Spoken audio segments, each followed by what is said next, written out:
మన ప్రభువును ప్రియరక్షకుడునైన యేసుక్రీస్తు శక్తిగల నామంలో మీ అందరికీ శుభములు. ప్రియమైన దేవుని బిడ్డలారా, మరి ఎలా ఉన్నారో? గతించిన దినమంతా కూడా ఆయన రెక్కల నీడలో మనందరినీ కాపాడి మరొక నూతనమైన దినంలో మనం ప్రవేశపెట్టిన విధానాన్ని బట్టి మరొకసారి ఆయనకి వందనాలు చెల్లించుకుంటున్నామండి.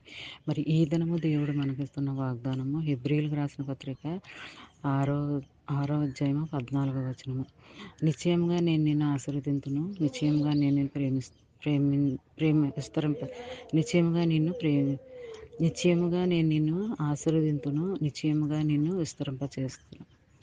ప్రియమైన దేవుని బిడ్డలారా, మరి ఈ వాగ్దానంలో ఆదరణకరమైన మాటలు ఏంటంటే, మరి నిన్ను ప్రేమిస్తాను, నిన్ను ఆదరిస్తాను, నిన్ను కాపాడుతాను, నిన్ను పోషిస్తాను, ఇలాంటి దేవుని ఆశీర్వాదకరమైన మాటలు దినమంతా కూడా మనను ఆదరించే మాటలు దేవుడు వాగ్దాన రూపంలో మనకి అందజేస్తున్నాడు అనమాట. దినమంతా కదండి, సంవత్సరం అంతా కూడా ఇలాంటి ఆశీర్వాదకరమైన వాగ్దానాలే మనకి ఇస్తున్నాడు. మరి ప్రతి వాగ్దానంలో కూడా నేను ఆశీర్వదిస్తాను, నిన్ను ప్రేమిస్తాను, నేను అభివృద్ధి చేస్తాను, ఇలాంటి మాటలు ప్రతి వాగ్దానంలోనూ ఉంటున్నాయండి. మరి అలాంటి వాగ్దానాలు దేవుడు మనకి ఇచ్చాడంటే దేవుని యొక్క ఉచితమైన కృపనే మనం నమ్మాలి, విశ్వసించాలి. మరి ఈ చిన్న వాగ్దానం నీ ఫ్రెండ్ సర్కిల్లో పంపించండి. అలా పంపడం వల్ల మరి నువ్వు దీవించబడతావు, పంపిన వారు ఆశీర్వదించబడతారు, చదివిన వారు దీవించబడతారు. అలాగా ప్రతి ఒక్కరికి కూడా దేవుని వాక్యం, బైబిల్ ధ్యానాలు, బైబిల్ భాగాలు, మరి దేవుని యొక్క ఆశీర్వాదాలు ప్రతి ఒక్కరితోనూ షేర్ చేసుకోవాలన్నమాట అండి.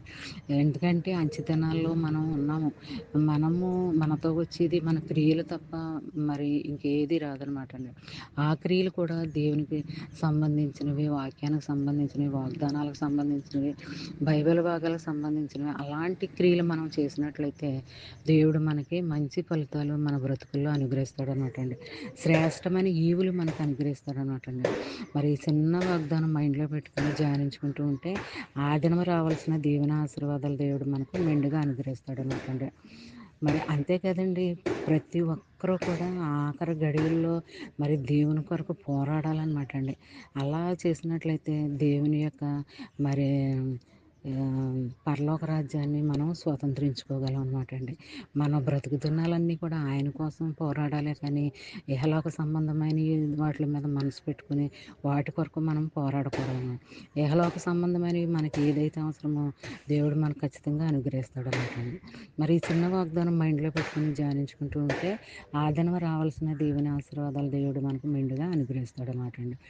ఈ చిన్న వాగ్దానం నీ జీవితంలో, నా జీవితంలో, మన అందరి జీవితంలో జరగాలని కోరుకుంటూ, oh man, God bless you.